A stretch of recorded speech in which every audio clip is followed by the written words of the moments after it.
ओम शांति। आप सबको होली की बहुत बहुत बहुत बहुत मुबारक हो।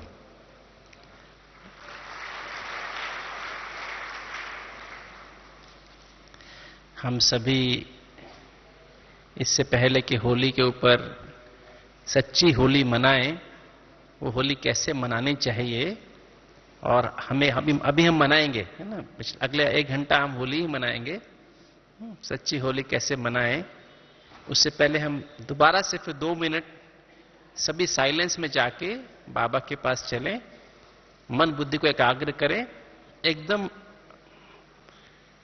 मतलब एकदम ऐसी स्थिति में बैठे, एकाग्र चित्त होकर के बैठे, ताकि बाबा से जैसे हम सूक्ष्म वतन में सब चले जाएं। आज तो बाबा वहां सबसे होली मना रहे हैं ना, तो वहीं पे जाके मनाएं, सभी के सभी चलें। 2 मिनट फिर दोबारा से व्हाइट लाइट में ही चलिए, बिना गीत के ही हम चलें और ऊपर जाकर के बाबा से थोड़ा मिलन मना के आए, और फिर हम बाबा जो हमें टच करें फिर हम उसको चिंतन करें, है ना।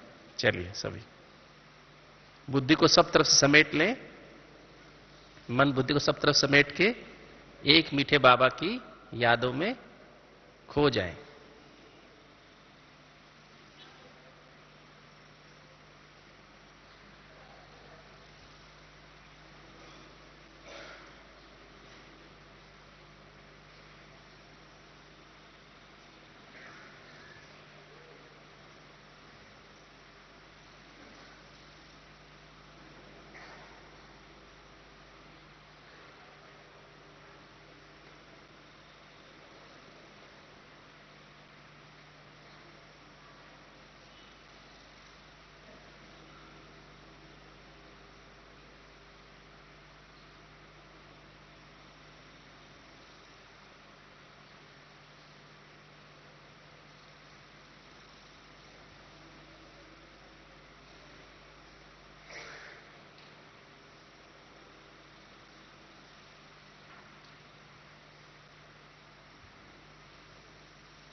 ओम शांति। अभी परसों ही हम सबने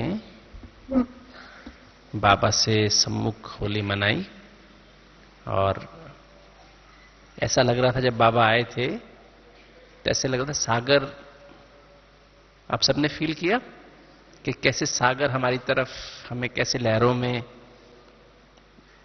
से अपनी लहरों से नहला रहा है ना? इतना अच्छा लग रहा था सभी को। जब बाबा में इतना प्यार उमड़ा तो बाबा स्टेज छोड़ के सामने भी आ गए, है ना। तो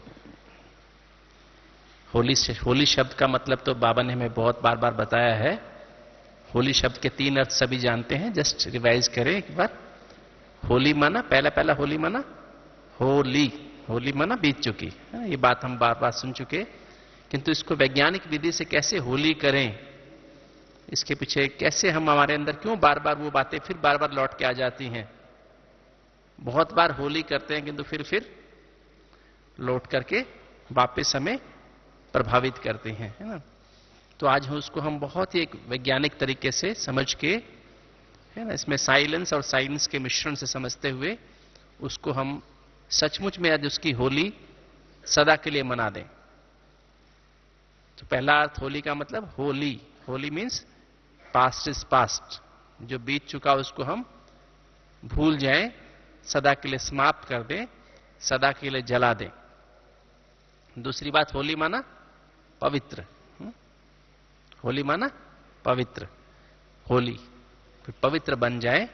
और तीसरी बात, होली माना फिर मनाना, है ना, रंग लगाना, तो रंगों में सराबोर हो जाना। तो आज हम आपसे अभी इन्हीं बातों को नंबर वाइज पहले हम लेते हैं। होली अर्थात पुराने संस्कारों को जला देना। अब ये जो पुराने संस्कार क्या चीज हैं और क्यों बार बार हमें तंग करते हैं, उसकी हम आज गहराई में पहले जाएं कि क्या क्या पुराने संस्कार, जो बाबा ने कहा, जिनको हम मेरा संस्कार कह देते हैं, जिनको हम, बाबा ने कहा उसका जो आज ब्राह्मणों में जो विशेष रूप कौन सा है, आलस्य और अलबेलापन का रूप है। तो वो क्या चीज है और कैसे है, उसकी हम गहराई में जाते हैं। जैसे कि आप सभी जानते हैं मुख्य 5 विकार हैं रावण के। 5 कौन से विकार है? 5 मुख्य, काम विकार, क्रोध विकार, लोभ, मोह और अहंकार।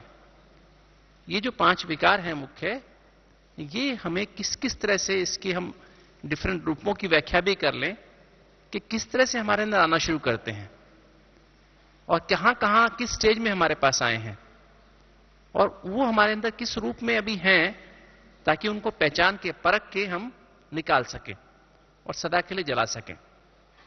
दृढ़ता से, बाबा ने कहा दृढ़ता से, ऐसा दृढ़ संकल्प की विधि हम अपनाएं कि वो सदा के लिए खत्म हो जाए। जैसे 5 विकार जो मुख्य, जैसे काम विकार है, उसके 2 मुख्य रूप हैं।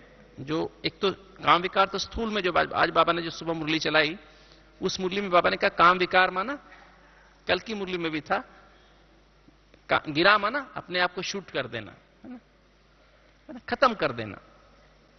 और आज भी बाबा ने कहा काम महाशत्रु है ना। इसको कई अपना मित्र समझ लेते हैं कि तो मित्र नहीं है, क्या है, सबसे बड़ा दुश्मन है। इसके जो मुख्य रूप ब्राह्मणों को जो असर करते हैं वो है आलस्य और अलबेलापन। काम विकार के 2 बच्चे कह सकते हैं, वो क्या है, आलस्य और अलबेलापन। और आलस्य और अलबेलापन से फिर काम विकार पैदा हो जाता है। तो बाप से बच्चे और बच्चे से बाप फिर पैदा हो जाता है। 2 अंश हैं इनके।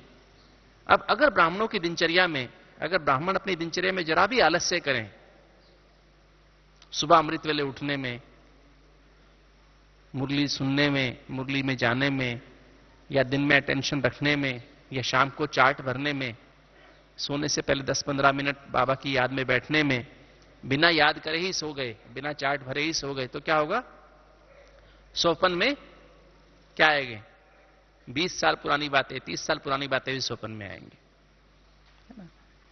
अगर जरा भी कहीं भी हमने आलस्य किया, सारी दिनचर्या जो ब्राह्मणों की दिनचर्या है उसमें कहीं भी जरा थोड़ा सूक्ष्म भी हम आलस्य करते हैं उसको फॉलो करने में, तो हमारे अंदर काम विकार के संस्कार पुराने वाले, हमें ज्ञान में चलते 30 साल हो गए, 35 साल हो गए, 40 साल, तो भी वो पुरानी बातें सूक्ष्म में कहीं ना कहीं संबंध में, संपर्क में कहीं ना कहीं जरूर आ जाती हैं और रात में सोपन में आ जाती हैं। तो ब्राह्मणों का हर क्षण नया है, हर सेकंड नया है, हर श्वास नई है। नए में आलस्य नहीं होना चाहिए। नए में आलस्य होता है क्या? छोटा बच्चे में आलस्य होता है क्या? छोटा बच्चा कितनी हरकतें करता है ना, इतना बच्चे इतना बड़े कर सकते हैं क्या? तो जब नए हैं, हमारा हर श्वास नया है, बाबा हमारे साथ सदा है, तो आलस्य किस बात का होना चाहिए? तो जो अपनी दिनचर्या है, उस दिनचर्या में कभी भी आलस्य ना करें, सूक्ष्म अति सूक्ष्म आलस्य भी ना करें। 4 बजे उठना है तो उठना ही है, दृढ़ता से उठना है, भले आप 2 बजे सो रात में, पर 4 बजे फिर उठना ही है। कई बार मैं, जैसे जो लौकिक, जो बाबा ने जो मुझे सेवा दी है, वो हॉस्पिटल की सेवा दी है, और उसमें भी हार्ट के पेशेंट्स की ज्यादा सेवा होती है। रात को 2 बजे भी हार्ट अटैक्स होते हैं, 12 बजे भी हार्ट अटैक्स होते हैं, तो कई बार रात को 2-2 बजे सोना होता है, किंतु कभी भी ऐसा कभी नहीं होता कि 4 बजे हम सोते रह जाएं। ऐसा कभी नहीं हुआ है पिछले 23-24 साल में। कुछ भी हो, कैसे भी हो, बाबा से जो समय अपॉइंटमेंट फिक्स है, उस समय उठना ही है। और अमृत वेले का जो अर्थ है वो है आनंद स्वरूप स्थिति। कैसी स्थिति? आनंद स्वरूप स्थिति। अगर आनंद की स्थिति नहीं आई तो हमने अमृत वेला किया ही नहीं। और आनंद की स्थिति भी कोई 5 मिनट 10 मिनट नहीं, पूरा आधा घंटा। कितनी देर? आधा घंटा। साइंस के जो रिसर्च हुई है उसमें बड़ा क्लियर बताया गया है, अगर आप आधा घंटा आनंद की स्थिति में बैठ जाते, सुबह आनंद की स्थिति अचीव कर लेते आधा घंटे के लिए, तो आपके हाइपोथैलेमस और पिट्यूटरी के हार्मोन्स फ्लड के रूप में यहां से निकलते, एकदम हार्मनी में निकलते, और सारी शरीर में जितनी भी बीमारियां हैं, एक एक सेल में बीमारी होती है, कोशिकाओं में पॉइजन्स होते हैं, टॉक्सिन्स होते हैं, वो सारे के सारे फ्लश हो जाते हैं, वॉश हो जाते हैं, और अगले 24 घंटे के लिए आपकी बॉडी एकदम फ्रेश हो जाती है, फूल जैसी हो जाती। इसलिए अमृत वेला करने के बाद जिसने पावरफुल अमृत वेला किया, उसको नींद नहीं आ सकती है, वो सो नहीं सकता है। कई कहते हैं अमृत वेला करके आधा घंटा करके सो जाएं हम, वो सो ही नहीं सकता है, इतना उमंग उत्साह भर जाता है अंदर से, वो सो ही नहीं सकता है। तो आलस्य जो है का नामो निशान अगले 24 घंटे में रह ही नहीं सकता है। और जिसका पावरफुल अमृत वेला होगा, उसको मुरली सुनता है तो मुरली उसके अंदर चातरक बन के सुनता है। जैसे सीप कहते हैं, सीप का मुंह खुला होता है तो पानी की बूंद गिरते ही क्या बन जाते हैं वो? मोती। जैसी बाबा की मुरली अंदर जाती, वो रतन बन के अंदर समा जाते दिमाग में, है ना, ऐसी स्थिति बन जाती। तो ब्राह्मणों का सबसे पहला जो है वो क्या है? ये जो आलस्य है, ये काम विकार का सूक्ष्म अंश है। कभी भी आलस्य ब्राह्मण जीवन में, और आलस्य, ब्राह्मण जीवन और आलस्य 2 शब्द इकट्ठे रह ही नहीं सकते हैं। और अलबेलापन माना कहीं भी पवित्रता में जो मर्यादाएं हैं हमारी, ब्राह्मण जीवन के 4 नियम हैं और 4 मर्यादाएं हैं। ब्राह्मण वो जो कभी अमृत वेला मिस ना करे, और अमृत वेला झुटके वाला नहीं, कौन सा वाला? आनंद की स्थिति वाला, आधा घंटा आनंद की स्थिति वाला, आनंद में खो जाने वाला, लवलीन, जो आज का वरदान था, परमात्म लव में लवलीन हो जाने वाला, शुद्ध बुद्ध ना रहे, वो अमृत वेला। तो पहला नियम अमृत वेला, दूसरा मुरली, जो कभी भी अमृत मुरली क्लास मिस ना करे, ये दूसरा नियम है ब्राह्मणों का, सच्चे ब्राह्मणों का। तीसरा नियम, जो हर आधे घंटे में या 1 घंटे में बार बार जो बाबा ने कल कहा, फरिश्ता रूप की ड्रेस पहनने वाला, ठीक है। अभी बाबा ये ब्राह्मणों के अपडेट होता है ना, जैसे कहते हैं ना, हमारे जर्नल्स आते हैं ना, हर महीने हमारा नया जर्नल आता है, कार्डियोलॉजी का भी जर्नल आता है, मेडिसिन का भी जर्नल आता है। तो बाबा भी हमारा हर 15 दिन में नया जर्नल, नई मुरली आती है ना 15 दिन में, बाबा नई मुरली हमें देते हैं, नए डायरेक्शंस देते हैं, नए लक्ष्य देते हैं। तो अभी बाबा ने क्या लक्ष्य दिया परसों? परसों क्या लक्ष्य दिया कि हमें क्या लक्ष्य दिया? हर सारे दिन में 5 मिनट, 10 मिनट, बीच बीच में 3 मिनट क्या करो? फरिश्ता ड्रेस पहन लो। अभी हम उस पर चिंतन करेंगे, फरिश्ता ड्रेस कैसे पहननी है, उसकी विधि क्या हो, एकदम चुटकी में हम फरिश्ता ड्रेस पहन लें, ऐसी कैसे हम, वो क्या विधि होनी चाहिए। तो हर 1 घंटे में, आधे घंटे में बार बार कार्य करते करते भी फरिश्ता ड्रेस पहन के और बाबा से क्या करें? बाबा ने कहा ना 7 रंग के हीरों की, बाबा ने क्या किया? 7 रंग के हीरे लिए और उनका फिर पाउडर बनाया, और पाउडर बना के क्या किया? वो फरिश्तों के ऊपर डाल दिया, तो क्या हो गई? 7 रंग की ड्रेस बन गई, है ना। ऐसा फील करें, हर घंटे में फील करें कि बाबा से क्या फील करें कि हमने फरिश्ते की पहले ड्रेस पहन ली और उसके बाद बाबा ने वो हीरे हमारे ऊपर छिड़क रहा है, हीरो का पाउडर, है ना। तो हमारी ड्रेस भी कैसी हो गई? इंद्रधनुष जैसी हमारी ड्रेस हो गई, है ना। वो फिर नशे में हम डांस करें, है ना। वो 5 मिनट, 10 मिनट, 3 मिनट, 2 मिनट, वो हर घंटे करे। वो है सच्चा ब्राह्मण। ये बाबा का फरमान है हमारे लिए। अगले जब तक बाबा 15 दिन में दोबारा आएंगे, तब तक बाबा की डायरेक्शन है, बच्चे ये प्रैक्टिस करो, है ना। हर घंटे में प्रैक्टिस करो ये वाली, क्योंकि हमको फरिश्ता बनना ही है, और फरिश्ता बनने के बगैर देवता बन नहीं सकते हैं। ठीक बात है। तो ऐसी हम बार बार ड्रिल करते रहें। जैसे बाबा ने हमें पहले कहा, कुछ साल पहले कहा था कि 5 स्वरूप की ड्रिल करो, 2001 में कहा था, 2001 2002 में कहा था। फिर वो ड्रिल करते करते इतने साल बीते, तो आज बाबा ने अभी नई ड्रिल हमको दी है ना। 8 साल अभ्यास के बाद बाबा ने एक नई ड्रिल हमको दी, फरिश्ता की ड्रिल करो। तो ये ड्रिल हम बार बार करें। चौथी बात, जो चौथा नियम जो ब्राह्मण जीवन का है, वो है शाम को सोने से पहले अपने दिन को ऑडिट करें। आज सारे दिन में मैंने क्या अच्छे काम किए, क्या बुरे काम, क्या गलत काम मुझसे हुए, क्या गलत बोला, क्या गलत सोचा, क्या गलत देखा, क्या गलत सुना। कर्म माना, कर्म माना क्या होता है? कर्म माना खाली कर्म करना हाथों से नहीं, ये सोचना भी कर्म है ना। अभी तो ब्राह्मणों की परिभाषा अलग है कर्म की, है ना। पहले सोचना, देखना भी, गलत देखना भी विक्रम है, गलत सुनना भी विक्रम है, गलत बोलना भी विक्रम है, गलत खाना भी विक्रम है ना। गलत खाना भी विक्रम है कि नहीं, है ना। तो जो भी हमारी कर्मेंद्रियां हैं, उनसे किसी भी कर्मेंद्रिय से श्रीमत के खिलाफ कर्म करना विक्रम है ना। श्रीमत के अनुसार कर्म करना श्रेष्ठ कर्म है, सुकर्म है।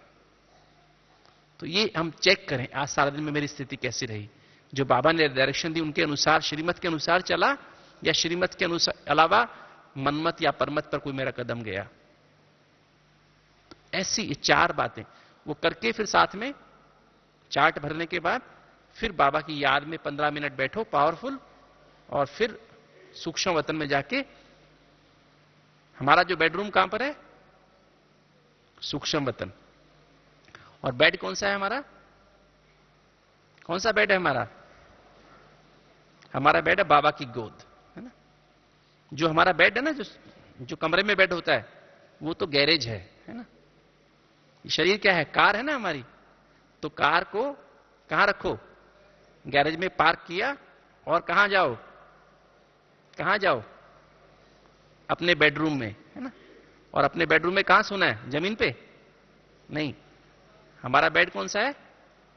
बाबा की गोद। तो ये 4 नियम हैं ब्राह्मणों के। इन 4 नियमों में कहीं भी कोताही बरतना, ये है आलस्य। ठीक है।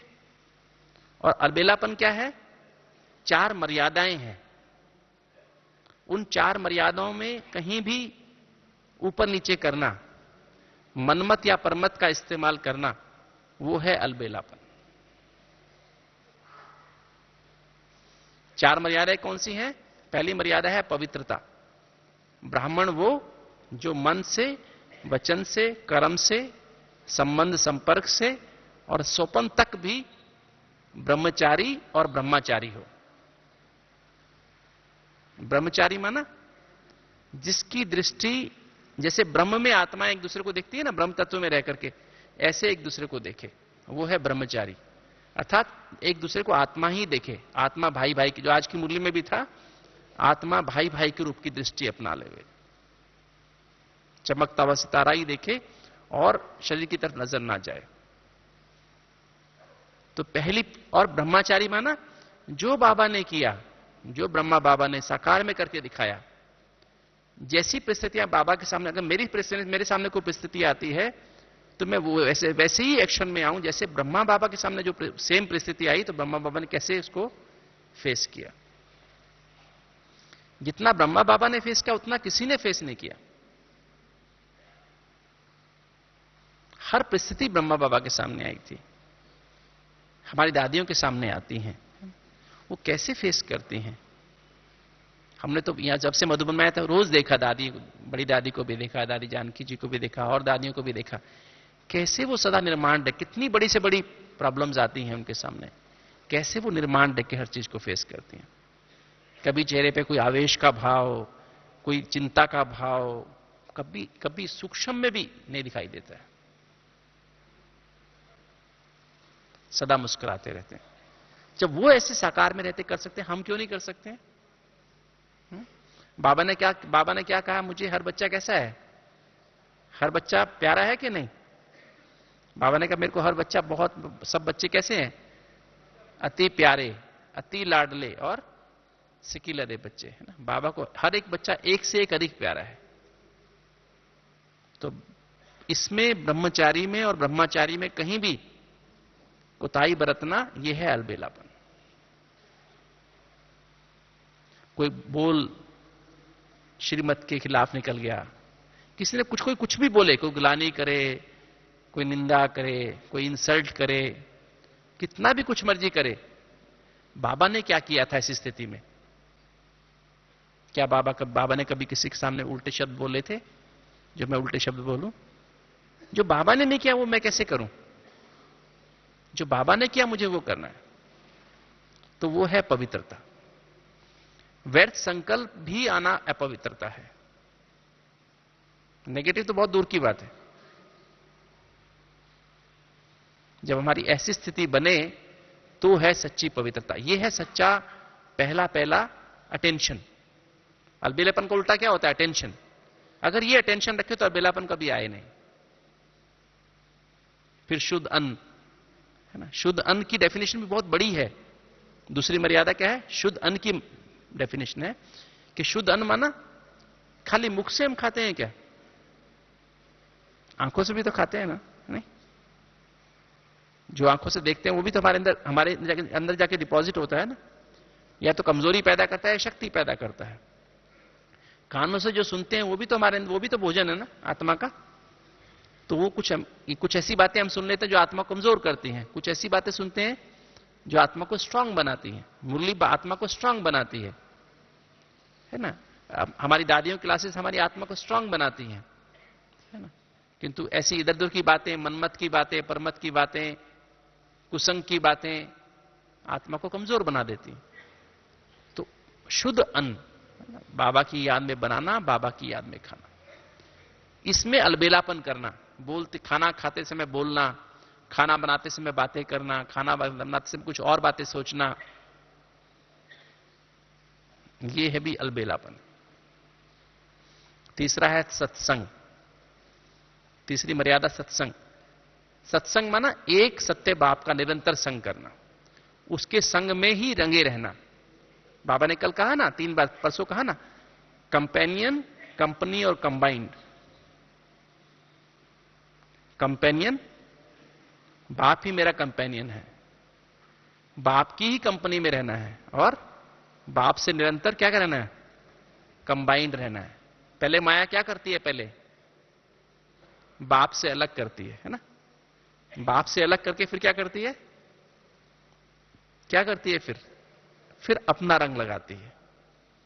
और फिर जब बाप से अलग हो जाते तो क्या होता? धीरे धीरे अंदर शुभ संकल्पों की शक्ति कम होती जाती, पावर कम होती जाती, और पावर कम होते होते फिर हमारे जो बुरे संस्कार हैं, पुराने संस्कार हैं, वो इमर्ज होते जाते। और फिर हम एकदम माया के मुरीद बन जाते हैं, जो बाप से।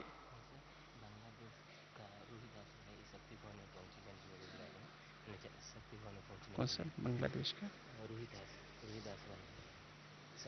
बीच में एक अनाउंसमेंट है, बांग्लादेश के रूहीदास भाई शक्ति भवन में पहुंचे, दादी जी उनको याद कर रहे हैं।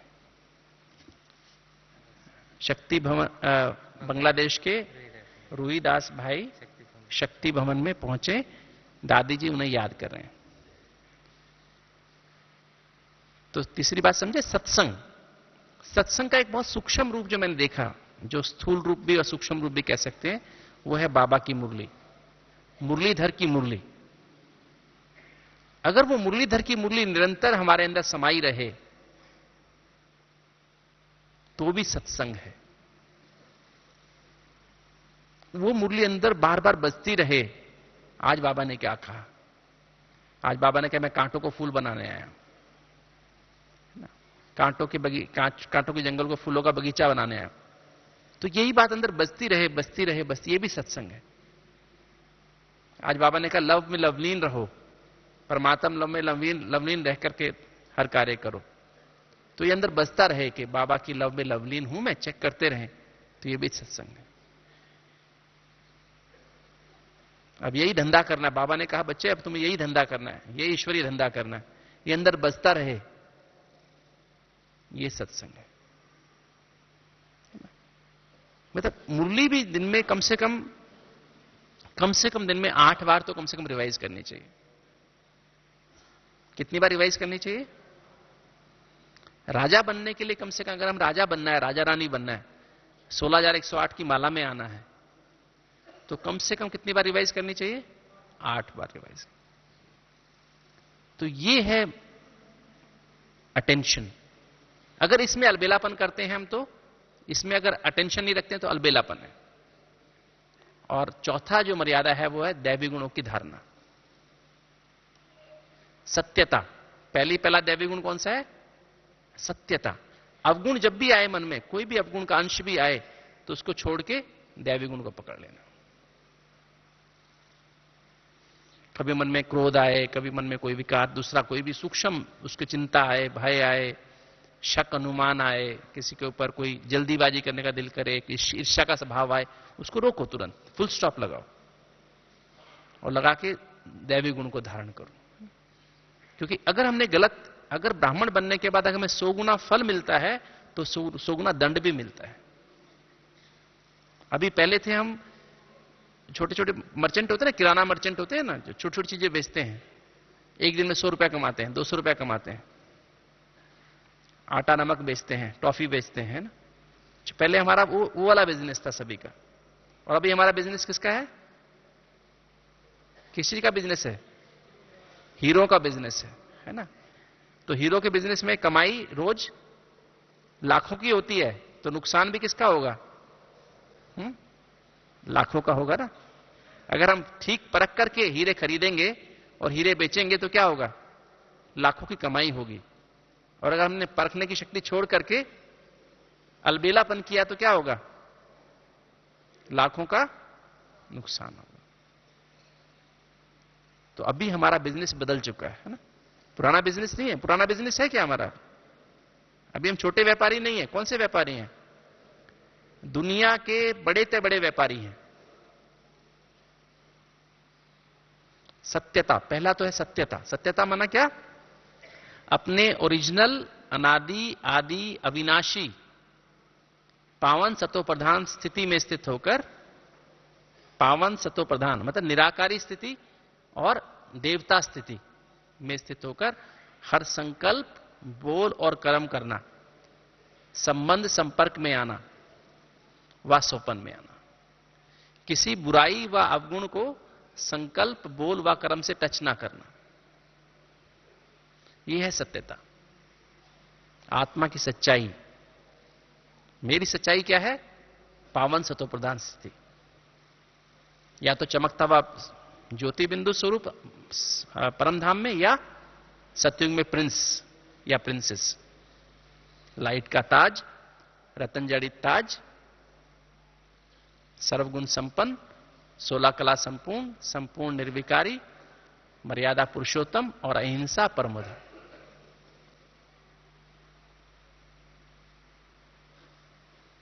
अहिंसा परमो धर्म के बारे में जस्ट मैं सोच रहा था आज ही कि अहिंसा परमो धर्म माना काम विकार पर 100% संपूर्ण विजय।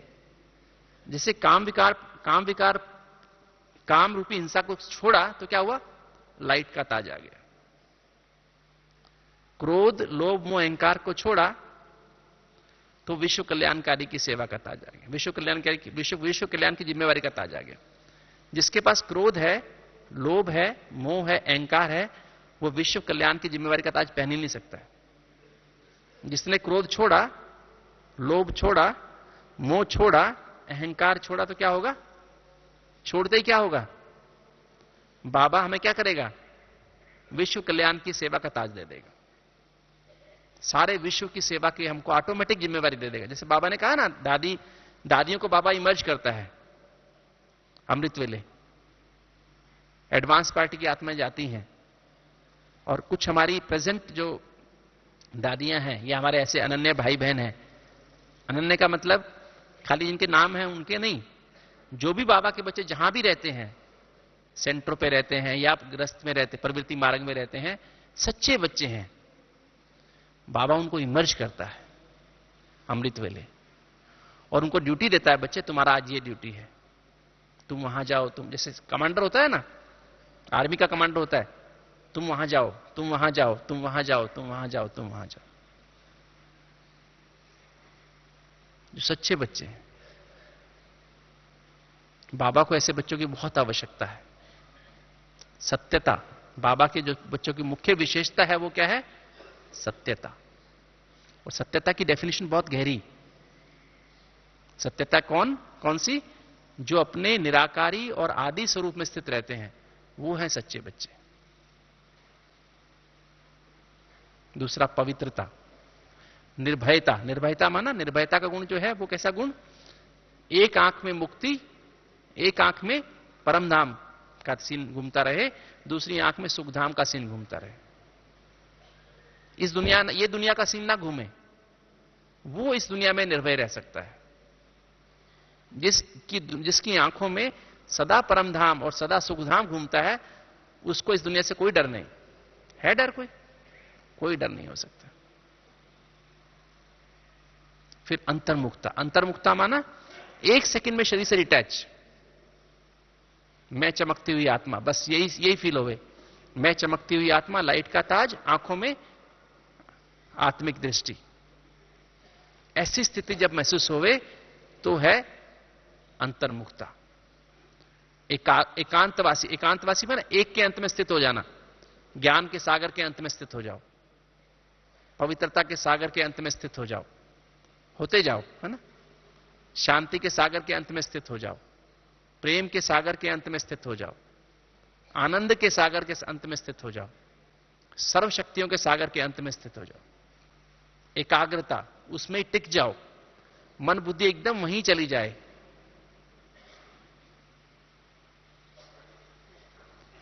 एक नामी, व्यर्थ से इकोनॉमी, एक रस हो जाओ, बस कोई रस नहीं और इसके अलावा, एक बाबा दूसरा ना कोई।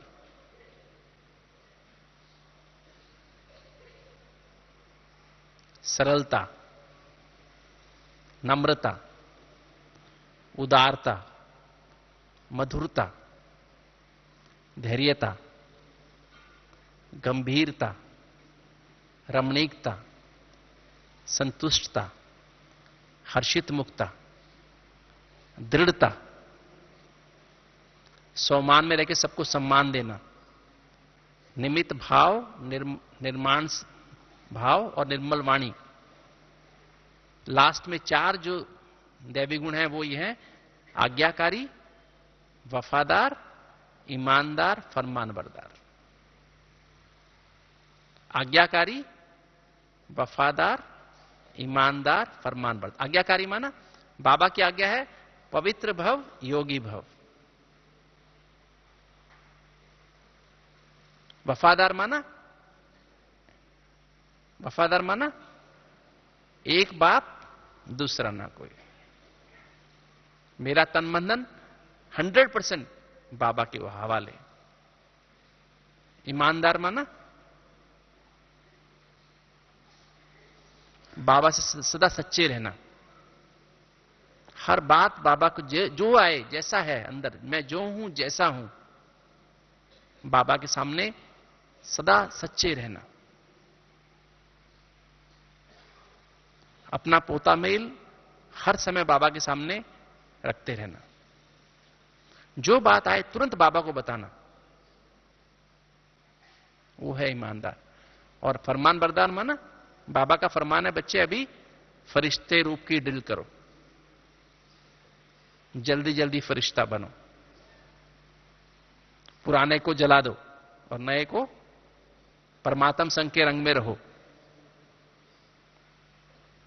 तो ये है ब्राह्मण की डेफिनेशन, राइट। तो आलस्य और अलबेलापन, यही आलस्य, इससे कहीं दूर जाना। 4 नियमों से हटना आलस्य है, और 4 मर्यादाओं में ऊपर नीचे करना अलबेलापन है। इनको पक्का अगर हम रखें तब हम हैं सच्चे सच्चे ब्राह्मण। और ऐसे जो सच्चे ब्राह्मण हैं, ऐसे जो साफ दिल ब्राह्मण हैं, बाबा सदा उनके अंग संग है। बाबा ऐसे बच्चों को सदा याद करता है। बाबा को वो करने उनको बाबा को याद करने की आवश्यकता नहीं है। बाबा उनको निरंतर याद रहता ही है, और बाबा ऐसे बच्चों को सदा याद करता है, अमृत वेले इमर्ज करता है, बच्चों को टच करता है। बच्चे वहां जाओ, बच्चे वहां जाओ, वहां जाओ। ऐसी स्थिति हमारी बननी चाहिए। तो मैंने बताया काम विकार के 2 बच्चे ये हो गए ना, आलस्य अलबेलापन। क्रोध के 2 बच्चे जो है, दूसरों में दोष निकालने की आदत और बदला लेने की भावना। लोभ के 2 बच्चे शक और अनुमान। मोह के 2 बच्चे चिंता और भय। और अहंकार के 2 बच्चे जल्दीबाजी करना, हर चीज में जल्दीबाजी, मैंपन लाना, हर चीज में मैंपन, हमेशा अपने आप को बिजी शो करना। मैं बहुत बिजी हूं, मैं बहुत बिजी हूं, मैं बहुत बिजी हूं। जिसके अंदर ईगो होती है ना, वो बहुत अपने आप को बिजी शो करता है, इजी नहीं होता वो। बाबा के बच्चे कभी बिजी नहीं होते हैं, सदा इजी होते हैं। और ईर्ष्या, तो पहले जो बचपन से, जब हम माता पिता, जो हमारे अंदर पुराने संस्कार कहां से आए, जब हम छोटे बच्चे थे ना, 2-3 साल के थे, तो माता पिता को देखते थे।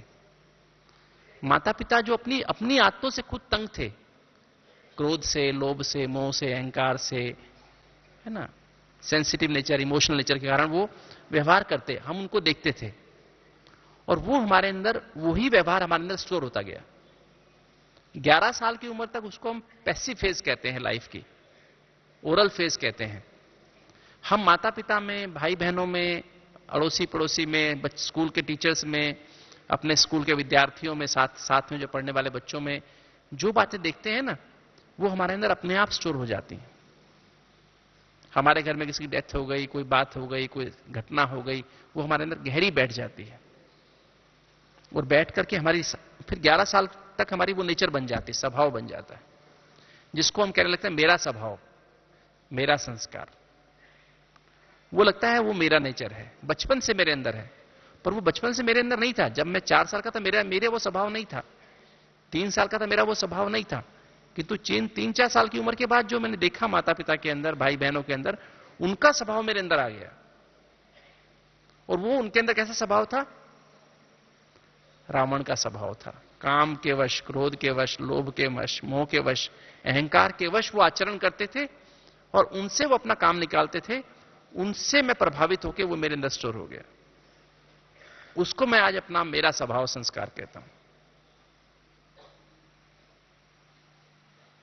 जिनसे वो खुद परेशान थे,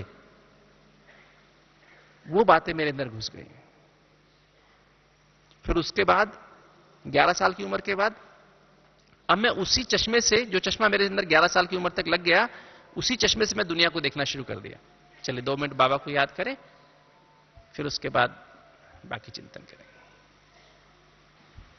ओम शांति। तो 11 वर्ष की उम्र तक जो कुछ मैंने अपने पेरेंट्स में देखा वही चश्मा मेरे ऊपर लग गया। मैंने अपने माँ बाप से सुना, माँ से सुना कि फला व्यक्ति अच्छा नहीं होता है, इस तरह के व्यक्ति अच्छे नहीं होते हैं। तो अब मैं उन व्यक्तियों को उसी नजर से देखने लगा। मैंने फादर को देखा, जब गुस्सा करते हैं हर काम उनका हो जाता है। तो मेरे को गुस्सा करने का मतलब कि हाँ, गुस्सा करने से हर काम हो जाता है, ये अंदर एक केमिकल बन गया ब्रेन में। तो जब फिर कोई कार्य 11 साल के बाद चाहिए करने के वास्ते, तो गुस्सा करके वो काम निकाल लिए। ऐसे ही लोभ की बात, ऐसे ही मोह की बात, ऐसे ही अहंकार की बात, जो जो देखी माता पिता में या भाई बहनों में या टीचर्स में, वो बातें अंदर क्या हो गया, वो केमिकल बन गए। और उन्हीं केमिकल के चश्मे में मैं देख के जीवन को जीता रहा, और वो संस्कार और पक्के होते चले गए। तो इस तरह से वो संस्कार पक्के होते होते होते होते 30-35 साल की उम्र तक उनको मैं क्या कहने लगा, मेरा संस्कार, मेरा स्वभाव, मेरी आदत, है ना, जो मेरे नहीं है। जब मैं पैदा हुआ तो मेरे अंदर नहीं थे ये, वो अंदर बकायदा केमिकल बने हैं, स्टोर हुए हुए हैं केमिकल्स। और जब जैसी वो स्थिति आती है, सामने परिस्थिति आती है, वो केमिकल अपना काम करना शुरू करते हैं। जैसे कंप्यूटर में कोई फाइलें होती है ना, कंप्यूटर में डिफरेंट तरह की फाइल्स और सॉफ्टवेयर्स होते हैं। जब भी आपको वो कार्य करना हो, वो फाइल अपने आप खुल जाती है, वो सॉफ्टवेयर यूज होने लगता है, अपने आप ऑटोमेटिक यूज होने लगता है। आपको उसके लिए बटन दबाने की आवश्यकता नहीं है, वो सॉफ्टवेयर ऑटोमेटिक अपने आप यूज होता है। आज से 20 साल पहले कोई व्यक्ति ने मुझे कुछ कहा था, आज 20 साल से वो व्यक्ति मेरे सामने आया नहीं है, किंतु 20 साल के बाद वो व्यक्ति सामने आते ही वो सब बातें याद हो जाती हैं, सब फाइल खुल जाती है, सारी बातें, हाँ इसने ये कहा था, इसने ऐसा बिहेव किया था, इसने ऐसा किया था। ऐसा होता नहीं होता? 20 साल तक वो बात याद भी नहीं आई, किंतु 20 साल के बाद वो बात देखते ही खुल जाती है। तो ये सब अंदर केमिकल स्टोर्ड हैं, और वो केमिकल्स जो बने हैं वो ही हमें जलाने हैं, वो ही हमें, यही हमारे पुराने संस्कार हैं जो हमको समय प्रति समय धोखा देते हैं। ब्राह्मण बनने के 10 साल बाद, 20 साल बाद भी धोखा दे देते हैं। ये संस्कार हमको जलाने हैं। ये बीती बातों को फुल स्टॉप लगा, इनको करना है कि होली, बीती सो बीती करना। और इनको जलाने का तरीका क्या है? इनको जलाने का तरीका है 2 तरह से, 2 विधि हैं, एक स्थूल विधि, एक सूक्ष्म विधि, और दोनों आवश्यक हैं। दोनों विधियां आवश्यक हैं, स्थूल भी आवश्यक है, सूक्ष्म भी आवश्यक है। स्थूल विधि क्या है? उसको हम क्या करते हैं, जो भी दिलवाले होते हैं, वैसे भी आम जो भी होते हैं, जिनको भी हमें करना, मैं भी अपने आप भी करता हूं, कि एक कागज पेंसिल लेके बैठ जाते हैं और उसमें बचपन से लेकर के, जब से मुझे याद है, 4 वर्ष की उम्र से सारी बातें याद रहती हैं। 4 वर्ष के बाद सब बातें हमें याद रहती हैं, भूलते नहीं हैं। 2 वर्ष का हमको याद नहीं, 2 वर्ष में हम कैसे थे, क्या हुआ था हमारे साथ। 3 वर्ष का भी हमको याद नहीं है, किंतु 4 वर्ष के बाद हमें सब कुछ याद रहता है, सिर्फ पीछे जाने की बात है। तो 4 वर्ष से लेकर के और आज तक मेरे साथ क्या क्या नेगेटिव घटनाएं हुई, क्या क्या गलत मेरे साथ हुआ, क्या गलत देखा, क्या गलत सुना, क्या गलत बोला, क्या गलत खाया, क्या गलत सोचा, वो सब कुछ मेरे अंदर रिकॉर्ड है। क्या गलत किया, किन किन गलत रास्तों पर गया, किन किन से गलत संबंध संपर्क बनाया, वो सब बातें अंदर याद हैं। उनको कागज पे लिख लेना। 4 से 5 वर्ष, 5 से 6 वर्ष, 6 से 7 वर्ष, एक एक वर्ष को देखते हुए लिखते चले जाओ। उनको पहले इमर्ज कर लो। नहीं तो क्या होता है, कई बार हम कुछ बातों को जला देते हैं, कुछ बातें रह जाती हैं, फिर वापस वो जिंदा हो जाते हैं। जो जिनको टच ही नहीं किया, वो हम फिर वापस आ जाएंगे ना। हमने सोचा जब हमने जला दिया, किंतु बहुत सारी बातें जो अंदर रह गई। तो सूक्ष्म से सूक्ष्म उसको जाकर के एक बात को हम लिख लें कि ये बातें हैं, मैं ये किसके लिए लिख रहा हूं? अपने लिए नहीं, बाबा के लिए लिख रहा हूं। बाबा को मुझे अर्पण करनी है, ये मेरे जीवन का विश है। ये मेरे जीवन का क्या है? ये सागर मंथन के समान है। मन रूपी सागर का मंथन करना। बचपन से क्या क्या विचार, क्या क्या भावनाएं, क्या क्या वृत्ति, क्या क्या स्मृति मेरे अंदर स्टोर है, उसको सामने लाना, ला करके लिख देना, और लिख करके फिर दृढ़ता से बाप के अर्पण कर देना कि बाबा आज के बाद ये आज मैं आपको दृढ़ता से आपको देता हूं, आज से मेरा नहीं, ये आपका।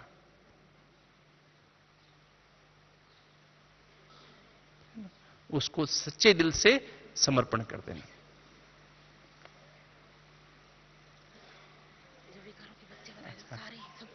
हाँ, दोबारा से बता दो। तो ये जो भी हमने जो बताया ना, जो नेगेटिव जो बातें हैं, वो पूरी की पूरी बचपन से लेकर अभी तक किसको देना, और देने समय क्या करना, देने समय एक टेलीफोन नंबर मैं आपको देता हूं, हॉटलाइन नंबर है, शिव बाबा का हॉटलाइन नंबर। चाहिए आपको हॉटलाइन नंबर? चाहिए हॉटलाइन नंबर? चलो एक बार मेरे से रिक्वेस्ट आई है कि जो विकारों के बच्चे हैं उनका नाम दोबारा से बता दीजिए, है ना? तो उनको फिर खत्म करने से पहले एक बार दोबारा सुन लो, ताकि फिर वो उनको भी खत्म कर दें, है ना? काम विकार के 2 बच्चे कौन से बताए? आलस्य और अलबेलापन।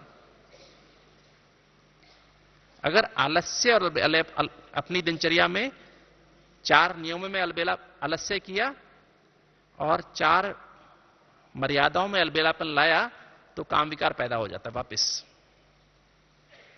क्रोध के 2 बच्चे हैं, दूसरों में दोष निकालने की आदत, इसको इंग्लिश में कहते हैं सिनिसिज्म, सिनिकल बिहेवियर, और दूसरा है हॉस्टाइल बिहेवियर, मतलब बदला लेने की भावना, रिवेंजफुल बिहेवियर।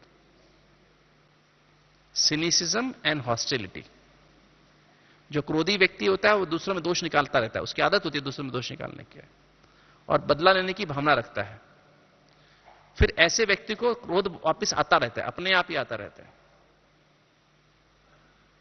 लोभ के 2 बच्चे हैं, शक और अनुमान। लोभी व्यक्ति बहुत शक्की होता है। लोभ खाली पैसे का नहीं होता, नाम मान शान का लोभ भी होता है, चीजों का भी लोभ होता है। तो लोभी व्यक्ति बहुत शक करता है, ये क्या कर रहे हैं, कैसे, मेरे बारे में प्लानिंग तो नहीं कर रहे हैं, मेरे बारे में सोच तो नहीं रहे हैं। अनुमान बहुत लगाता है, ऐसा हो गया होगा, उसने ऐसा कर दिया होगा, कोई बात उसके हिसाब से नहीं होती तो अनुमान एज्यूम करता रहता है, एजम्पशन करता रहता है। मोह के 2 बच्चे हैं, शक और चिंता और भय। जिसको मोह होता है ना, जिससे उसके बारे में चिंता लगी रहती है। जैसे मां को मोह होता है बच्चों से, जब तक वो स्कूल से ना आए तो चिंता लगी रहेगी, भय लगा रहेगा, उसका एक्सीडेंट ना हो गया हो, ये ना हो गया हो, ऐसा ना हो, किसी ने उसको उठा ना लिया हो। और चिंता और भय से फिर और ज्यादा मोह पैदा होता है। और फिर अहंकार के 2 हैं, जल्दीबाजी, मतलब मैंपन, हर चीज में मैंपन। अहंकारी व्यक्ति को हर चीज में मैंपन होता है, और जल्दीबाजी रहती है, हर चीज में जल्दी, प्रेशराइज फील करता है, टाइम का प्रेशर, काम का प्रेशर, ये काम जैसे मैंने कहा ऐसा ही होना चाहिए, जिसको हम इंग्लिश में टाइप ए बिहेवियर कहते हैं। और दूसरा ईर्ष्या। अहंकारी व्यक्ति को ईर्ष्या बहुत रहती है दूसरों से, कंपटीशन की भावना बहुत रहती है, और उससे फिर ईगो और बढ़ती है। तो ये 5 के 10 है ना, और फिर 10 के 100 है ना, आगे फिर इनके पोतरे पड़पोतरे बहुत हैं, है ना।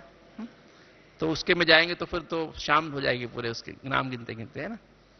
तो ये जो है, अब इनको हमें जलाना है ना। चिंता, भय, शक, अनुमान, दोष निकालने की आदत, बदला लेने की भावना, जल्दीबाजी करना, है ना, इन सबको हमें ईर्ष्या आज जला देना है। कैसे जलाएं? ये जो जीवन का विष है ना हमारे, इस जीवन के विष को सदा के लिए आज होली मना देनी। कैसे होली मनाएंगे? तो परमात्मा को बुलाना पड़ेगा, परमात्मा को देना है। तो उसका हॉटलाइन नंबर है, कभी बिजी नहीं होता है। रात को 12 बजे लगाओ तो भी मिलेगा, खाली लाइन सदा खाली मिलती है। उसका नंबर है 0000000।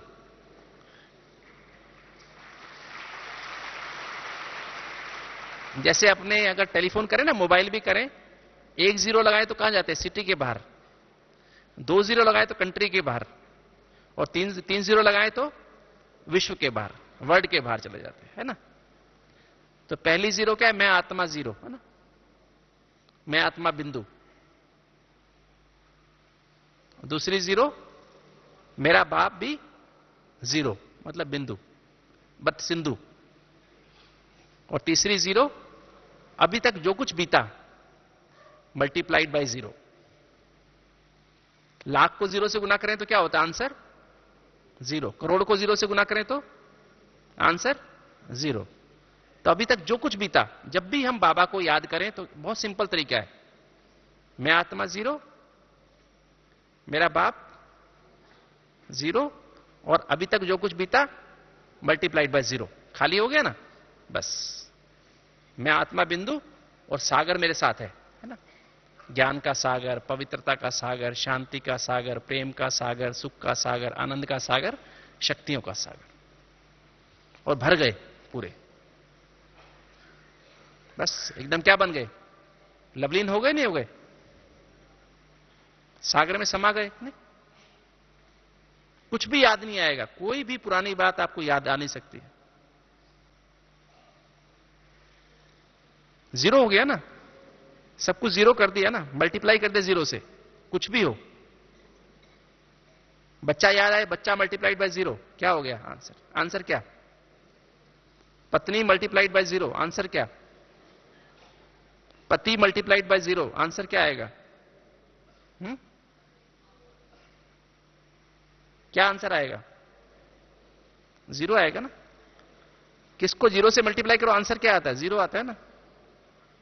कुछ भी याद आए दुनिया का, इस पुरानी दुनिया का, सड़ी हुई दुनिया का, छीछी दुनिया का, पुरानी दुनिया का, जीरो से मल्टीप्लाई करो, आंसर जीरो, है ना? तो ऐसे जब अभी, चलो अभी हम सब जलाएंगे, ठीक है? जलाएंगे सभी। तो सूक्ष्म में आप अभी 4 साल की उम्र से लेकर आज तक जो कुछ भी नेगेटिव देखा है, सुना है, बोला है, खाया है, किया है, उसको सबको इमर्ज करके एक बार सदा के लिए चलिए 2 मिनट में हम उसको बहुत पावरफुल स्थिति में बैठेंगे और जला देंगे, है ना? बस तरीका बहुत सिंपल है। 000 नंबर डायल करो, हॉटलाइन नंबर डायल करो। चलिए, मैं आत्मा जीरो, मेरा मीठा बाबा भी जीरो, और अभी तक जो कुछ बीता मल्टीप्लाइड बाय जीरो। चलिए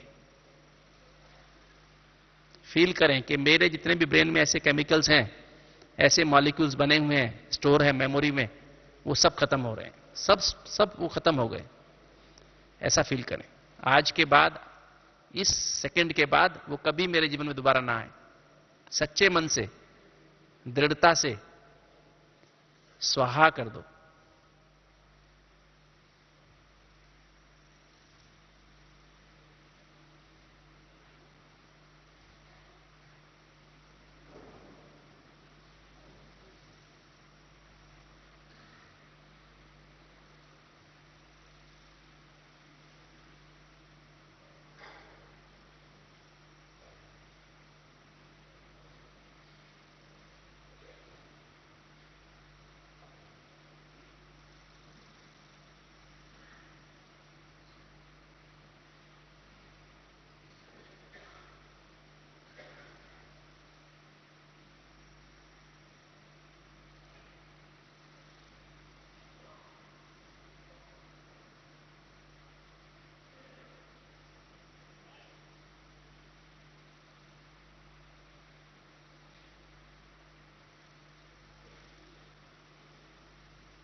ओम शांति। ये जो प्रक्रिया बार बार भी करनी चाहिए। बार बार माना दिन में कई कई, क्योंकि इसका अभ्यास जैसे क्या है, जैसे बिल्ली को आदत पड़ती है ना, एक बार जहां दूध पी के जाती है वहां बार बार आती रहती है ना। इन विकारों को, इन बातों को बार बार आने की आदत है हमारे पास। तो बार बार अभ्यास कर लो, दिन में कई बार अभ्यास कर लो। अब ये जब ये होली मना ली हमने, ये जलाने वाली, तो अब हमको मनाने वाली होली कैसे मनाएं। अब हम जो बात अब जो करेंगे चिंतन, वो करेंगे परमात्म संग के रंग में निरंतर कैसे रंगे रहें, हर समय रंगे रहें। कभी कोई भी घड़ी अंतिम घड़ी हो सकती है। जो आपको याद है मम्मा ने क्या कहा, जो करना है वो कब करो, कल करेंगे। जो करना है अब कर लो, आज कर लो, कल पर मत छोड़ो।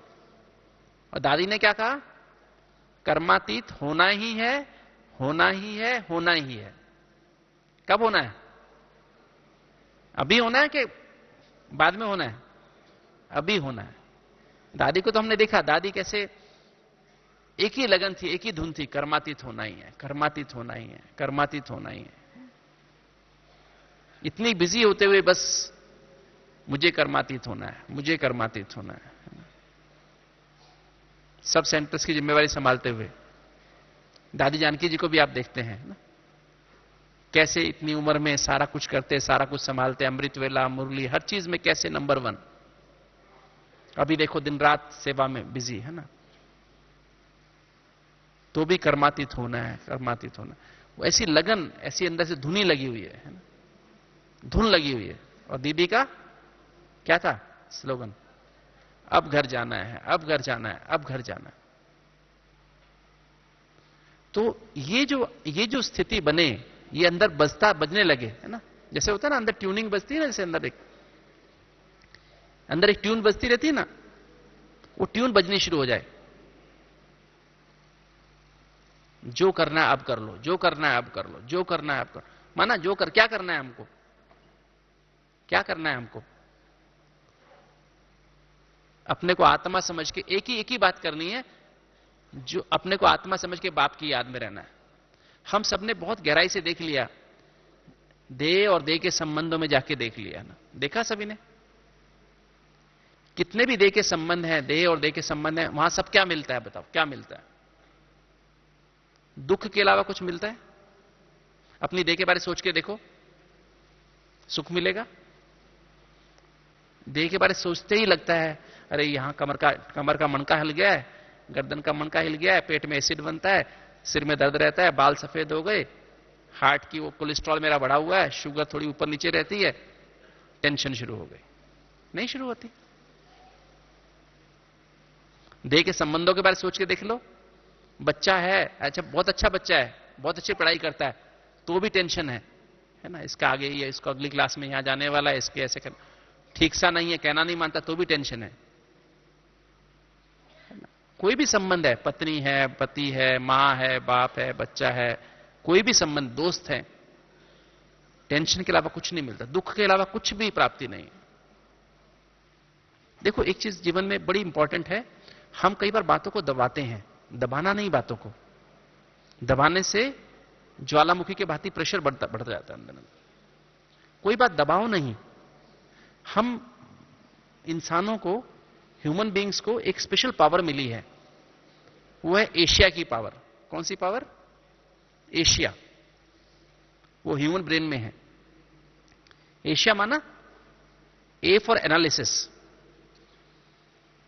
एनालिसिस माना विश्लेषण। कोई भी बात हो उसका विश्लेषण करो, उसकी गहराई में जाओ कि मुझे अभी इस देह का ध्यान आ रहा है, या इस देह का, इस फला व्यक्ति का मुझे याद आ रही है, उसमें मुझे क्या मिलने वाला, क्या प्राप्ति मुझे है, नुकसान है कि फायदा है। जो बाबा ने कहा ना, त्रिकाल दशा की सीट पे फिक्स होके, स्थित होके देखो, त्रिकाल दशा की सीट पे बैठ जाओ कि मैं ये जो सोच रहा हूं इसका फायदा क्या, नुकसान क्या, करूं तो फायदा है या नुकसान क्या, या नुकसान है। तो देह के संबंध और देह दोनों में देख लो। अधिकतर बुद्धि कहां जाती है मनुष्यों की, या तो अपनी देह में जाती है, देह के संबंधों में जाती है, या देह के पदार्थों में जाती है। या देह के स्वभाव संस्कार में जाती है। तो दबाव नहीं, एनालाइज कर लो, फिर सिंथेसाइज करके देखो। अच्छा, फिर अपने साथ जोड़ के देखो उस बात को। ये बात ऐसे हो जाए और अपने साथ जोड़ो, क्या मेरे साथ निभेगी ये बात? क्या मैं इस बात को निभा पाऊंगा? अपने साथ इंटीग्रेट, आई फॉर इंटीग्रेशन, अपने साथ इंटीग्रेट कर लो, करके देखो। मेरे साथ इंटीग्रेट हो ही नहीं सकती ये बात। तो फिर एसिमिलेशन करके देखो। तो ये 4 बातें करके फिर एक्शन में आओ। तो आप देखेंगे, अगर आप एशिया लगा देंगे तो कभी भी हमसे कोई विक्रम हो नहीं सकता। तो अपने आप को जब भी कोई बात, कैसी परिस्थिति आए, एशिया लगा दो। और एशिया लगाते ही बात खत्म हो जाएगी।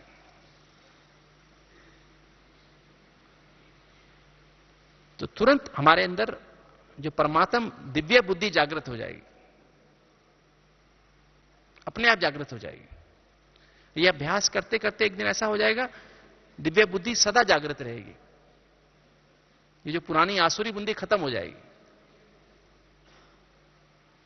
तो इसके लिए अभी परमात्म संग के रंग में रहने के लिए 2 बातें बहुत आवश्यक हैं।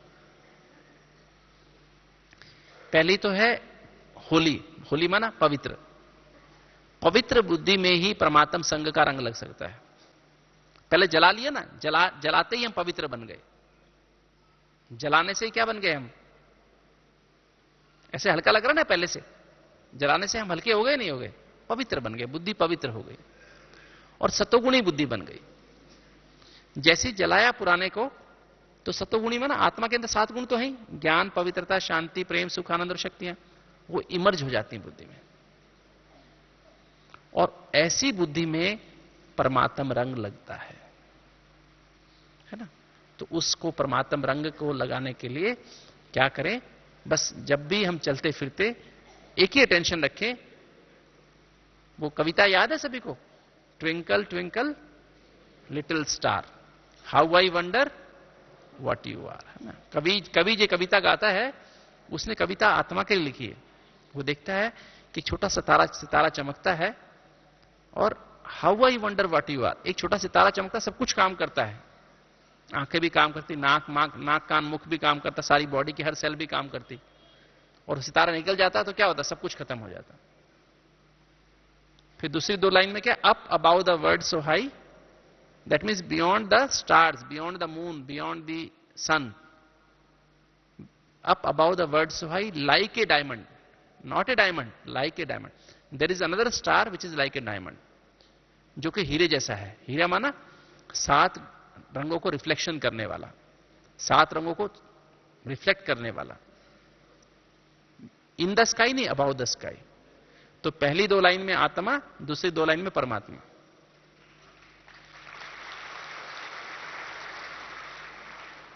तो ऐसा अपने आप को चलते फिरते ये स्थिति बना के रखो। Twinkle twinkle little star, now I know what I am, है ना? हाउ आई वंडर नहीं, वो दुनिया वालों के लिए है। Now I know what I am. हाँ, मैं चमकता हुआ सितारा हूं, जैसे 7 रंग निकल रहे हैं, 7 किरणें निकल रही हैं, 7 रश्मियां मेरे सारे अंग अंग में, एक एक रोम रोम में फैल रही है। हार्ट को मैं चला रहा हूं। कौन चला रहा है? आत्मा चला रही है। लीवर को कौन चला रहा है? मैं आत्मा चला रही हूं। फील करो कि लीवर, आत्मा से लीवर में शक्ति जा रही है। फील करो आंखों से यहां से आंतों में शक्ति जा रही है। फील करो कि यहां से पैरों में शक्ति जा रही है। फील करो कि यहां से ब्रेन के एक सेल में शक्ति जा रही है। मैं आत्मा चला रही हूं और ये 7 शक्तियों से शरीर चल रहा है। और अभी वो सेल, वो कोशिकाएं तक जो शक्ति जा रही है, उसके बीच में, आत्मा के बीच में और उन सेल्स के बीच में मन है। मन माना स्मृति, वृत्ति, भावना और संकल्प। इंग्लिश में शब्द है टीम। थॉट्स, इमोशंस, एटीट्यूड्स और मेमोरीज। ये जो मेरी टीम थी, पहले गंदी हो गई थी। गंदी माना इसमें पुरानी स्मृतियां, पुरानी वृत्तियां, देह की वृत्ति, देह की स्मृति और पुरानी दुर्भावनाएं और पुराने संकल्प, देह के संकल्प चलते थे। अभी वो सब साफ हो गए और मुरली से सबसे बड़ा साधन है वो उसको साफ करने का। अपनी टीम को पॉजिटिव बनाने का साधन क्या है? मुरली।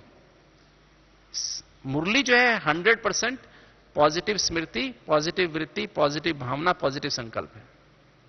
100% पॉजिटिव टीम कहां से मिलती है? मुरली से मिलती है ना? मुरली इसलिए कहां रखनी चाहिए सदा? कहां रखनी चाहिए? जेब में, है ना? जेब में मुरली रहती है ना तो कभी हार्ट अटैक नहीं हो सकता है ना?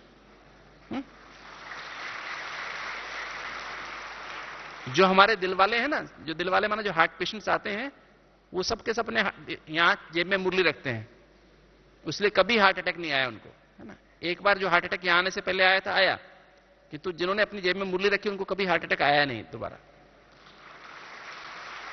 ना हार्ट के डॉक्टर के पास जाना पड़ा दोबारा से। जो इसमें गलती करते हैं वो उनको प्रॉब्लम हो जाती है। तो मुरली अगर हमारे मन में रहे, स्मृति में, वृत्ति में, भावना में, संकल्प में, तो हमारी टीम पॉजिटिव हो गई। तो ये जो एनर्जी है, सातों एनर्जी बॉडी की हर सेल में जाती रहे, तो कोई रोग, ना तन का रोग ना मन का रोग हमको आ नहीं सकता। आएगा भी तो सूली से कांटा हो जाएगा। भले एक बात में, कई बार मुझे कहते हैं लोग कि हमें ब्राह्मणों को बीमारियां क्यों आती हैं, ब्राह्मणों को रोग क्यों आते हैं? आपको पता क्यों रोग आते हैं? क्यों रोग आते होंगे? जो 63 जन्मों में हमने गलत काम किए हुए हैं, विकर्म किए हुए हैं, वो माफ नहीं होते हैं। मैं इस पर एक छोटी सी कहानी आपको सुनाता हूं। एक राजा था, बहुत कंजूस था, महाकंजूस था, और वो किसी को कुछ भी जरा दान नहीं देता था। एक साधु उसके दरवाजे पे आया, उसने उससे कहा, 3-4 दिन से भूखा था, तो द्वारपाल को बोला कि राजा को कहो मैं 3-4 दिन से भूखा, मुझे कुछ खाने को दो। तो उसने कहा, राजा ने कहा कि जाके बोल दो हमारे यहां कुछ खाने को नहीं है, चलो और कहीं जाओ। साधु फिर भी खड़ा रहा। फिर साधु ने फिर दोबारा थोड़ी देर में कहा द्वारपाल को, राजा को कहो मैं भूखा हूं, मुझे खाने को दे। तो उसने फिर जाकर के कहा, तो उसने कहा नहीं खाने को नहीं है हमारे पास कुछ भी, जवान है जाके कुछ काम करे, खाने को नहीं मिलेगा। फिर भी खड़ा रहा। उसने कहा राजा को बोलो मैं कुछ लेके ही जाऊंगा, बिना लिए नहीं जाऊंगा। तो राजा को गुस्सा आ गया। तो राजा ने कहा जाओ उसको अस्तबल से घोड़े की लीद लो और उसके कमंडल में डाल दो। तो द्वारपाल ने वही किया, घोड़े की लीद अस्तबल से ली, उसके कमंडल में डाल दी। साधु चला गया वहां से। कुछ दिन के बाद वही साधु, वही राजा जंगल में शिकार खेलने गया अपने मंत्रियों के साथ और सैनिकों के साथ। शाम हो गई तो मंत्री बिछड़ गए, सैनिक भी बिछड़ गए। अकेला एक जानवर के पीछे दौड़ता दौड़ता, घोड़े पर दौड़ता दौड़ता अकेला कहीं गहरे जंगल में खो गया। अंधेरा हो गया था, बहुत प्यासा था, भूख भी लग रही थी, थक भी गया था, घोड़ा भी प्यासा था। तो उसने एक पेड़ के ऊपर चढ़ के देखा कहीं आसपास कोई झोपड़ी हो, कहीं कुछ हो या कुछ ऐसा कोई पानी हो तो मैं जाके पानी पी लूं। तो उसको एक झोपड़ी नजर आई अंधेरे में देखने पर कि लाइट उसके अंदर जल रही थी। तो गया वो झोपड़ी के बाहर जाके दरवाजा नॉक किया और जाकर के एक अंदर एक आदमी था, साधु था। तो उसने उसको अंदर बुलाया, उसको पानी पीने को दिया, घोड़े को भी पानी पिलाया, खाना जो भी झोपड़ी में खाना था उसको खिलाया। खिला करके उसको अपने बिस्तर पे सुला दिया और आप नीचे सो गया उस साधु ने। अगले दिन जब वो उठा, राजा उठा, तो साधु के साथ बाहर आया झोपड़ी के साथ। झोपड़ी के बाहर एक ऐसे टीला जैसे बना हुआ था। झोपड़ी के बाहर ही ऐसे टीला होता है ना, मिट्टी का एक टीला ऐसा बना हुआ था गोल गोल। तो उसने कहा साधु जी ये क्या चीज है? तो साधु ने कहा राजन, वो एक्चुअली वही साधु था जो उसके घर पे पहले भीख मांगने के लिए गया था। कि राजन तुम्हें याद है मैं कुछ साल पहले तुम्हारे पास आया था, बहुत भूखा था, 3-4 दिन से भूखा था। तुमने मेरे को लीद दी थी, मेरे कमंडल में खाने के लिए दी थी, क्योंकि तुमने मुझे भीख में दी थी, मैं इसको फेंक तो नहीं सकता था, तो मैंने अपने घर पे ला करके झोपड़ी के बाहर ला के रख दी। अब उस पर मिट्टी चढ़ चढ़ के वो इतना बड़ा हो गया। तो राजा को बड़ा पश्चाताप हुआ कि एक साधु का साथ मैंने ऐसा बिहेव किया। साधु के पास तो कुछ भी नहीं था, भूखा था बेचारा, तो मैंने उसको इतना गंदा उसके साथ बिहेव किया। और साधु ने मेरे साथ क्या किया, उसके पास, गरीब आदमी के पास कुछ भी नहीं था, तो भी उसने मुझे पानी पिलाया, जो भी उसकी झोपड़ी था मुझे खाना खिलाया, अपने बिस्तर पे सुलाया। तो मैंने तो बहुत बड़ा पाप किया। तो राजा ने कहा, महाराज साधु जी, मैंने तो आपसे बहुत बड़ा पाप किया है, उसका पश्चाताप कैसे हो? आप जो कहेंगे मैं करने को तैयार हूं, किंतु मेरा उस पाप से मुझे मुक्ति दिला दो। तो उसने कहा कि साधु ने कहा, महाराज राजन, तो आपने मेरी बहुत बेइज्जती की थी उस दिन, मेरा बहुत अपमान किया था, तो आप भी अपना अपमान कराओ तो हो सकता है कुछ कम हो जाए। कि तो जब पश्चाताप की आदमी के अंदर भावना होती है तो आदमी कुछ भी करने को तैयार हो जाता है। उसने क्या करूं, उसने कहा जाओ अपने राजमहल में वापस जाओ और वहां जाकर के शराब पियो, और शराब पी के जो अपनी राजकुमारी के साथ हाथ पकड़ के घूमते, सड़कों पर घूमो, कपड़े फटे हुए कपड़े पहन के घूमो। तो उसने ऐसा किया। लोगों ने कहा राजा पागल हो गया, उसने, लोगों ने पत्थर मारे उसको, सब गालियां दी, सबने उसको किया। राजा वापस वो करके वापस आया, वापस झोपड़ी पे आया, साधु की झोपड़ी पे देखा था, क्या देखा कि माउंट था ना जो पानी मिट्टी का, वो कम हो गया था, कि लीद अभी भी पड़ी हुई थी, लीद थी ना वो अभी भी पड़ी हुई थी। तो उसने कहा, महाराज ये तो अभी भी पड़ी हुई है इतनी, तो कहता ये तो तुम्हें खानी पड़ेगी। तो जो हमारा जो राजयोग से जो हमारा विक्रम विनाश होता है ना, राजयोग से हमारा, अब देखिए अगर आपने किसी से आज से 200 साल पहले 500 रुपए उधार लिए तो कितने हो गए होंगे आज? आज से 200 साल पहले किसी से आपने 500 रुपए उधार लिए थे, तो आज 200 साल के बाद कितने हो गए वो? 1 करोड़ हो गए होंगे। आप गिनो ना, 1 करोड़ से भी ज्यादा हो गए होंगे। इंटरेस्ट लगाओ ना 200 साल का, तो कितना हो गया? 1 करोड़ से भी अधिक हो गया। और वो व्यक्ति आज आपसे आके कहे मुझे 1 करोड़ मैंने वापस करो, तो आप दे सकते हैं 1 करोड़? दे सकते हैं? नहीं दे सकते ना। तो राजयोग से क्या होता है? 99 करोड़ 99 लाख 99,500 रुपए माफ हो जाते हैं। 500 रुपए तो देने ही पड़ते हैं आपको। 500 रुपए देने तो सहज है, नहीं सहज है? 99,99,500 रुपए माफ हो गए राजयोग से। कितने देने पड़ेंगे? मूलधन देना पड़ता है। मूलधन तो दे सकते हैं ना, तो शरीर की बीमारी के हिसाब से देना पड़ता है। सूली 1 करोड़ सूली है, 500 रुपए कांटा है। तो राजयोग की शक्ति से जब आप अपने को आत्मा समझ के परमात्मा को याद करते हैं, जो हमारे मन में उस समय के जो श्राप, उस समय की जो बातें रिस्टोर हो जाती हैं, वही हमारे अंदर वो स्मृति, वृत्ति, भावना और संकल्प में वो एनर्जी, वो शक्ति जो बॉडी के अंगों तक जानी चाहिए वो नहीं पहुंचती है। किसी के दिल को दुखाया तो दिल में बीमारी, किसी के पेट पे लात मारी तो पेट में बीमारी, किसी के सांस पे रोका तो सांस की बीमारी, किसी के दिमाग में रोका दिमाग खराब हो जाएगा, दिमाग में कुछ रोग हो जाएगा, ठीक। कमर में तंग किया तो कमर में बीमारी, ठीक है। जिसके जो भी हमने पाप किए हैं उसी अंग में वो एनर्जी बहनी बंद कर देती है। तो इस तरह से वो हमें रोग के रूप में पैदा होती है। किंतु परमात्म शक्ति, परमात्म संग के रंग में रंग जाना, और फिर वो हमें क्या करती है, वो जितना हमारा मूलधन 200 साल पहले, 500 साल पहले, 1000 साल पहले जो हमको देना था, सूक्ष्म, अति सूक्ष्म रूप हो जाता है उसका भी, वो हमारा सहज कट जाता है। तो परमात्म संग के रंग में रंगने के लिए हमको अपने, कई बार क्या होता है ब्राह्मणों को एक धोखा हो जाता है। कोई बीमारी आती है तो कहते बाबा मैं आपका बना तो भी बीमार हूं क्या? तो भी हार्ट अटैक आ गया क्या? तो भी मेरे को कमर में दर्द होता है, तो भी सिर में दर्द होता है। अरे तुमने कितने लोगों को सिर में दर्द किया, तुम वो हिसाब किताब बाबा कैसे माफ करेगा? उसका ब्याज तो माफ करेगा, है ना। किंतु वो तुम परमात्मा याद में रहोगे, बाप के संग में रंगे रहोगे, बुद्धि को पवित्र रखोगे, सातों गुणों के में अपने सारा दिन सिमरन करते रहेंगे, मुरली का सिमरन करते रहेंगे, तो क्या होगा? वो सूली भी कांटा हो जाएगी और कांटा भी रुई हो जाएगा। तो ऐसी स्थिति में रह करके ये बार बार पुराने संस्कार स्वभाव को जलाते रहना होली बनकर के रहना, जो नियम है उन पे, नियम और मर्यादाओं के अंदर चलना, और परमात्म संग के रंग में रंगे रहना। और रंगने का तरीका क्या है? बड़ा सिंपल। क्या करना?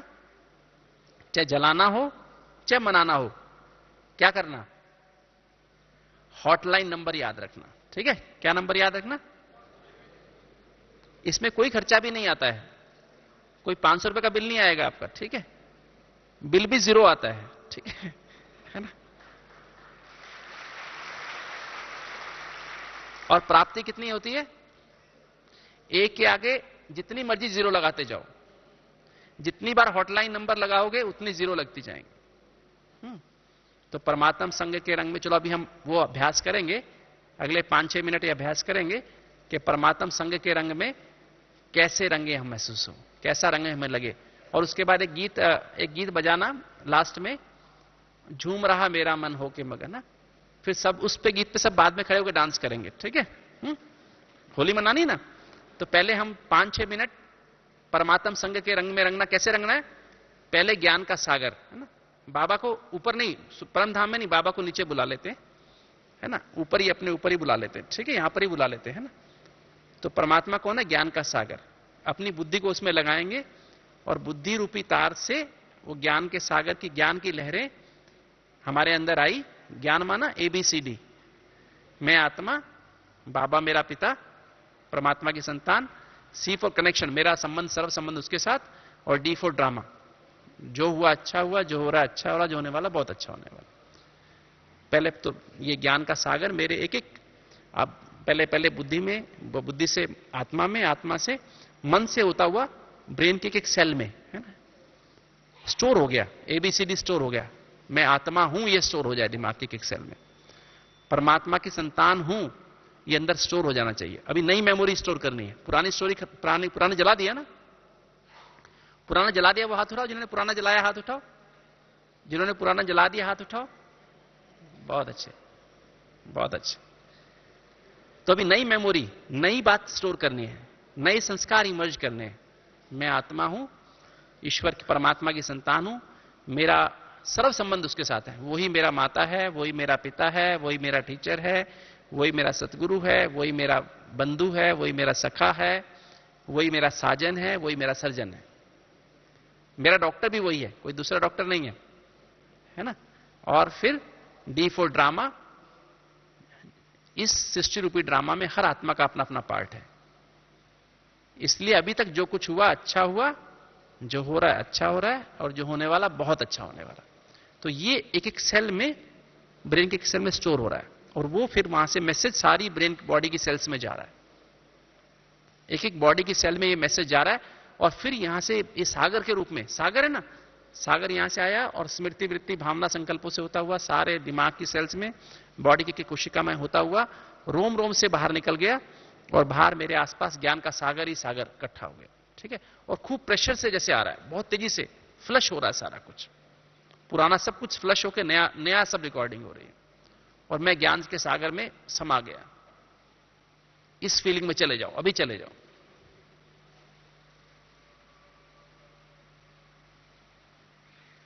व्हाइट लाइट रखो, व्हाइट लाइट रखो, व्हाइट ही लाइट रखो। अच्छा,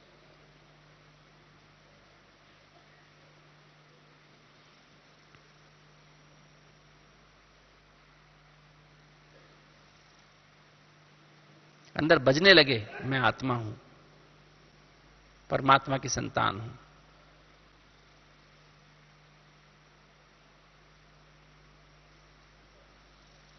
वही मेरी मां है, वही मेरे पिता हैं, वही मेरे शिक्षक हैं,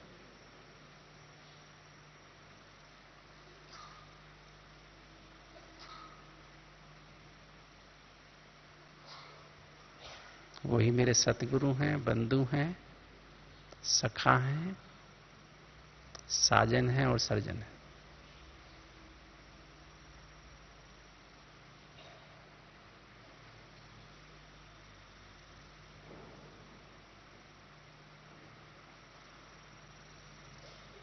सृष्टि रूपी ड्रामा में हर आत्मा का अपना अपना पार्ट है।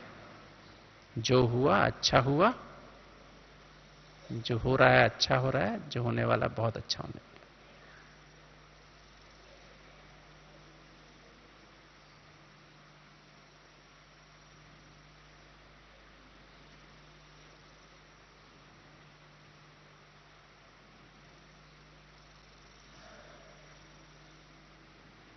फील करें कि मेरे ये मेमोरी मेरी ब्रेन की हर सेल में स्टोर होती जा रही है और ब्रेन से हर कोशिका में ये मैसेज जा रहा है और मेरे रोम रोम से ज्ञान का सागर जैसे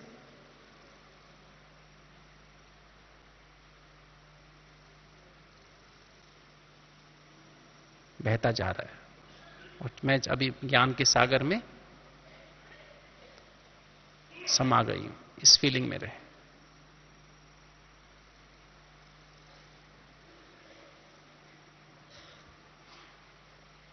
फिर पवित्रता का सागर शिव बाबा से मुझ आत्मा में पवित्रता की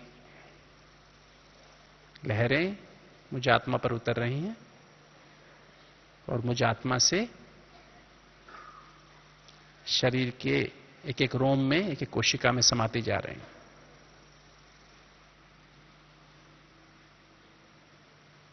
फिर शरीर के रोम रोम से पवित्रता बह करके मेरे चारों तरफ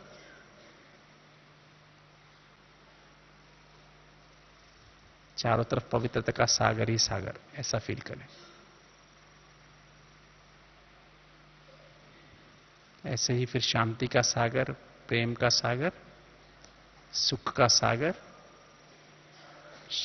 आनंद का सागर और सर्व शक्तियों की अनुभूति में अपने आप को समा दें।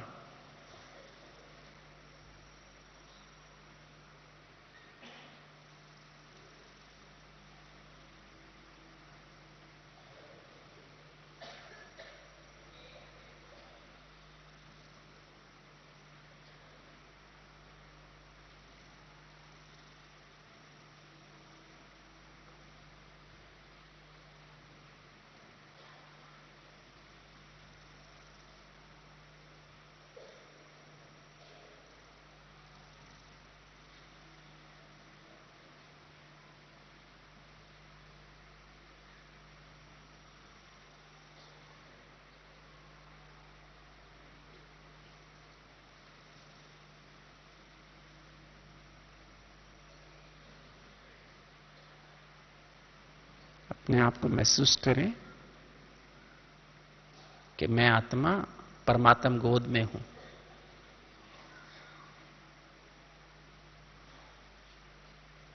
परमात्मा की बाहों में समाई हूं।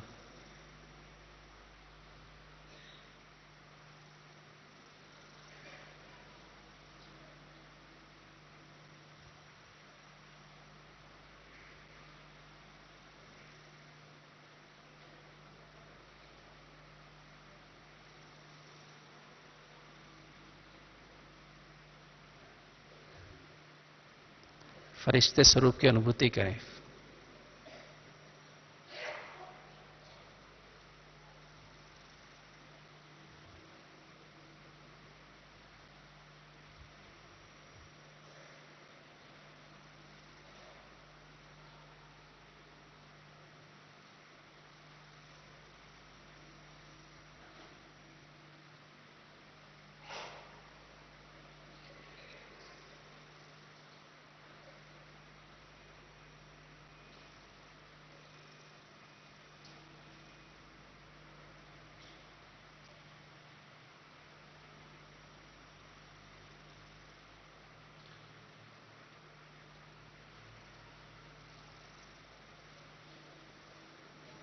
बाप दादा 7 रंगों के हीरो का पाउडर मुझ पर डाल रहे हैं। फील करें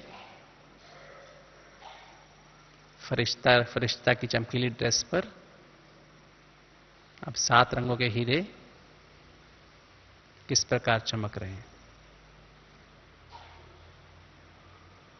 चारों तरफ लाइट का ताज, मस्तक के बीच चमकती बिंदी,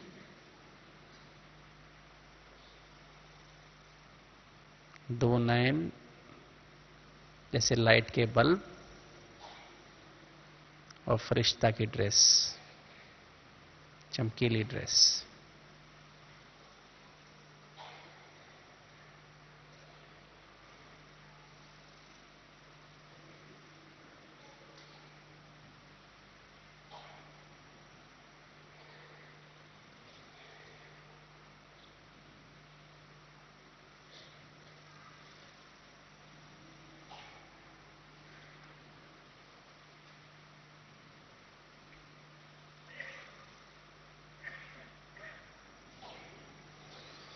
ओम शांति।